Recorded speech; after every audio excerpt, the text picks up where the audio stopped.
Welcome to Linda's Story Time. Today I'm going to share with you part of the story of Esther. This is a book in the Old Testament of the Bible.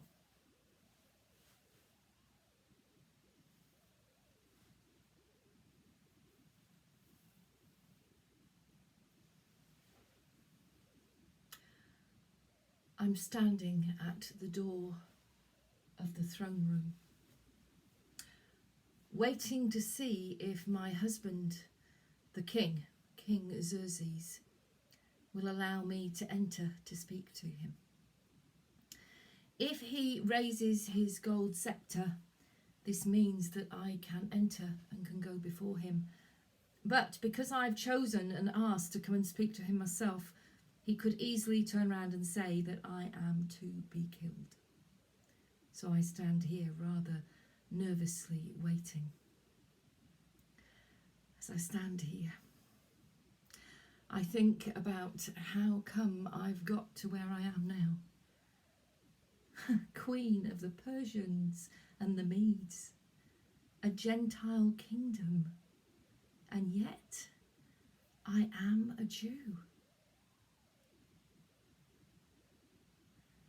I didn't get here, I didn't become queen because the king fell in love with me.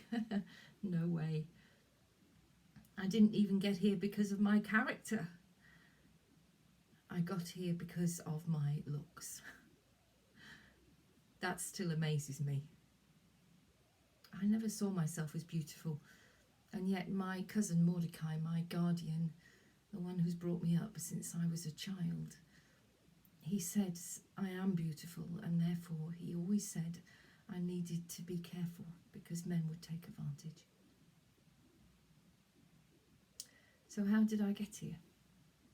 Well, first of all, I need to tell you quickly about Queen Vashti. You see, Queen Vashti, I think a wonderful lady, dared to disobey the king. And because of that, she was removed from her duties. That's what we were told. And therefore, the king's advisors told him to go and find a young virgin in the towns and cities to look for someone beautiful to be his new queen. And so, I remember the day that the guards came to our town, and we were paraded before them. And then it was like a beauty pageant. They chose what they thought were the most beautiful. And I was one of them. We were then brought here to the palace. We were treated well. We were given new clothes, food. Oh wow, I've never seen so much food. We were given health treatments and beauty treatments. And this went on for over a year. Yeah, you heard right. A year's worth of beauty treatment. And then after the year, we were paraded before the king. And he chose who he thought was the most beautiful, which, amazingly for me, was me. I was crowned Queen Esther, and a day's holiday has been given, an annual day's holiday for the day that I became queen, and a huge banquet was held in my honour, and I was paraded before the king's men, and all the kings around the area came as well. The noble officials all came. It was quite an occasion, quite a party. And yeah, there was moments when I felt really joyous, but also there's this sense of fear within me, and that remains.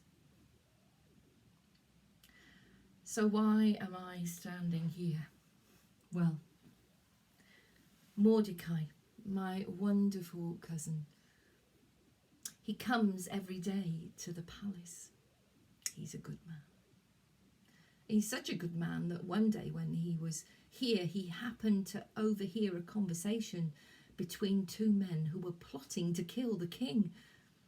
So he told me what he'd heard. He sent a message to me, and I then passed the message on.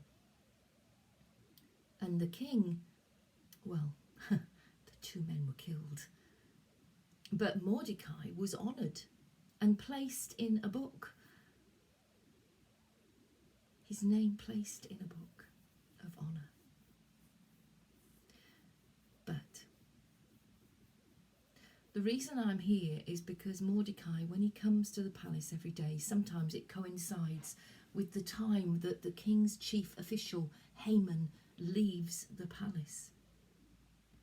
Now, Haman, I don't know why he's the king's chief official.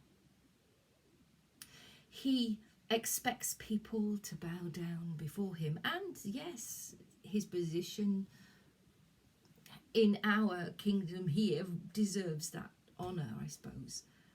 But Mordecai, he's a good Jewish man. He does not believe in bowing down to just any man, and he will not do it.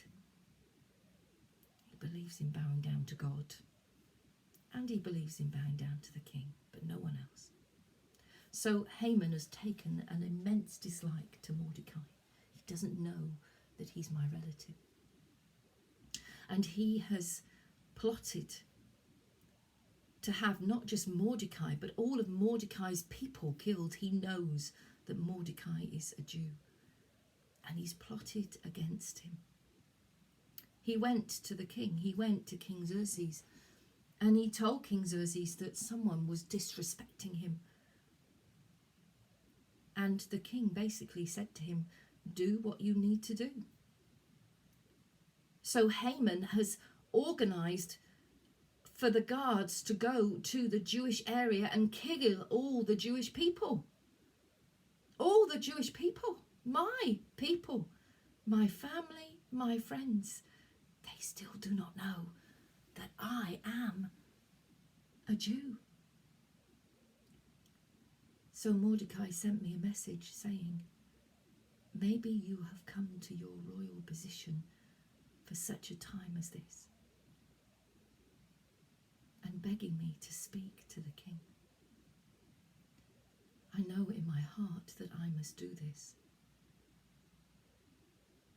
but I also know I can't do this without God. So I sent a message back to Mordecai saying, please ask all the people to pray and fast to God. And I will do the same here, I said, and we have done. I've prayed and fasted with my attendants for 3 days and 3 nights. And so I stand here at the gates, at the door to the throne room, not the gates. I stand here and I wait to see if my king, my husband, will raise his gold scepter, or whether he'll have me killed. He sees me, and wow, he's raising his gold scepter. He's calling me forward. I'm stepping forward nervously. Let the plan begin.